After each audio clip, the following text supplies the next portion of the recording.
The corporate raiders function as dominator hierarchies because by not taking into account all the other aspects or all the jobs the people that work for the company that they take over and sell off the assets, they ignore the drive of communion to oppress all the Holons that make up the companies below them. They focus only on their rights to make profits and forget their responsibility to keep the company stable for the employees' jobs and the services they provide to companies. So they're acting only in their selfish interests and not for the good of the companies as a whole to continue their optimum functioning. What we're trying to do is have people think about both depth and span. So in other words, we don't want to just enter one of them into an equation.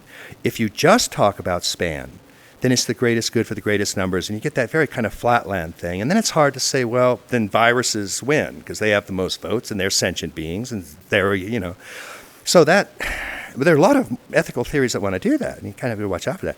So that's the extreme at that version is kind of political communism, so to speak. Sort of just everybody is equal. Nobody gets to be any better at all, and that's sort of one extreme.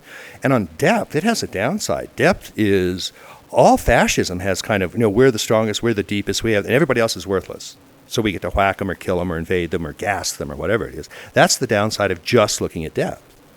So what I'm saying is, both of these, there's depth and there's span. And the basic moral intuition is that you want to increase the greatest depth for the greatest. Captain Jean-Luc Picard, you lead the strongest ship of the Federation fleet. You speak for your people. I have nothing to say to you, and I will resist you with my last ounce of strength. Strength is irrelevant. Resistance is futile. We wish to improve ourselves. We will add your biological and technological distinctiveness to our own. Your culture will adapt to service ours. Impossible. My culture is based on freedom and self-determination. Freedom is irrelevant. Self-determination is irrelevant. You must comply. We would rather die. Death is irrelevant.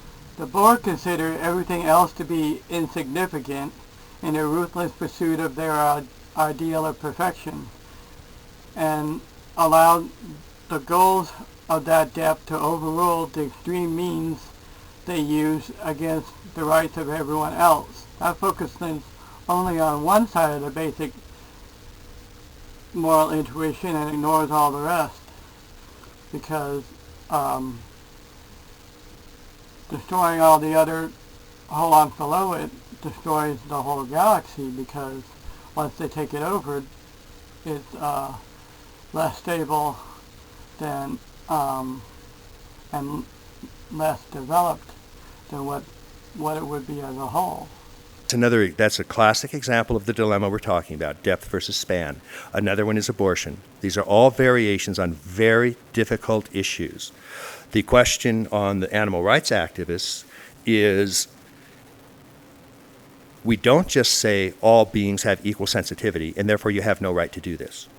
What we do say is a human being has more depth than a rat, a chimpanzee, a dog, and therefore, if the amount of suffering saved on a human being, and given its greater depth, outweighs the amount of suffering inflicted on a dog, then yes, you have a right to do that. That's what I would say. The same kind of decision goes into deciding whether a woman can have an abortion or not.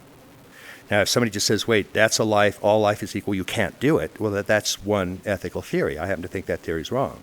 On the other hand, you can't just say, well, the fetus has no depth at all. It has no existence at all. Therefore, the woman can simply do whatever she wants anytime she wants, right up until, 9 months and the whole process starts. She can do it. That doesn't work either.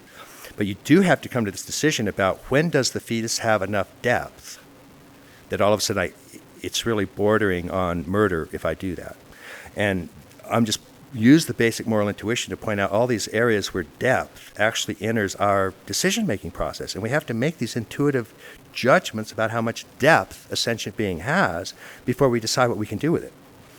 Most liberal democracies believe that up in the first trimester, roughly, that the fetus has a less depth than the general overall concerns of the mother, so that she can have an abortion if she chooses, and not just to save her life.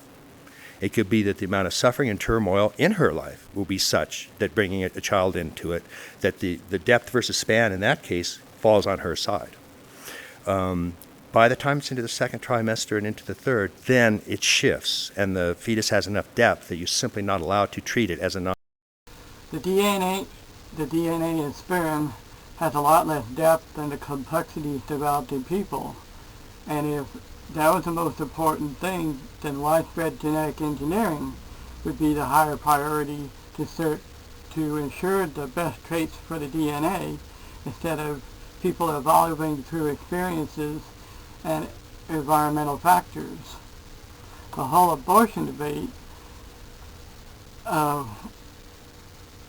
never takes into account responsible birth control. It's never even brought up, because certainly sperm has less depth than a fetus, even though it has more span. Germs have more span than sperm, so we should let disease run rampant by that argument, because that would be the greatest good for the greatest number, and treating all life as sacred and ignoring the depth of development.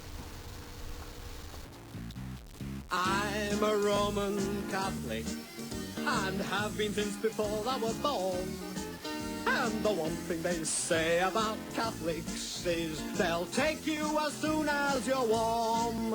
You don't have to be a 6-footer. You don't have to have a great brain. You don't have to have any clothes on. You're a Catholic the moment Dad came. Every sperm is sacred. Every sperm is great. If the sperm is wasted, God is quite irate. Let the heathen spill theirs on the dusty ground. God shall make them pay for each sperm that can't be found. distinction between three different types of value, and I won't get into it, but one is intrinsic value, which means how much depth the person has, and that can be greater or lesser. A cow has more depth than a carrot, and so cows scream louder than carrots when you kill them. So it's better to kill a carrot than to kill a cow. But we kill cows. I mean, this is, in the sliding scale of depth. Ground value, however, every sentient being, every entity, every manifest entity has equal ground value. All manifest things, persons, sentient beings, all of manifestation is a radically equal and perfect manifestation of the divine, just as it is. That's the absolute truth. The relative truth is cows have more depth than carrots. In that sense, cows have more consciousness than carrots. Therefore, it's better to eat